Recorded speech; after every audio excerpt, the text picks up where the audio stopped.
এই থাকছে কিছু লাইট কালারের মধ্যে ডিজাইনার তোষক। দেখেন কত সুন্দর লাইট কালারের মধ্যে ডিজাইনার তোষক।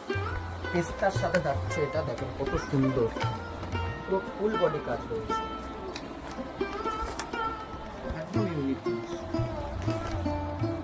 এই দেখেন আরেকটা, দেখেন ইয়েলোর মধ্যে, একদম ইয়েলোর মধ্যে দেখেন কত সুন্দর অফ হোয়াইটটা দেখতে, দেখেন একদম পিঙ্কের সাথে কাজ রয়েছে, একদম ইউনিক লাগে। এটা যাচ্ছে রেডের সাথে, দেখো রেডের সাথে কত সুন্দর লাগছে অফ হোয়াইটের মধ্যে, কত সুন্দর দেখতে, দেখুন রেডের সাথে। এই দেখেন আর একটা হচ্ছে স্কাই ব্লুর সাথে অফ হোয়াইট, দেখেন কত সুন্দর একটা। যাদের এই কালেকশন পছন্দ হবে তারা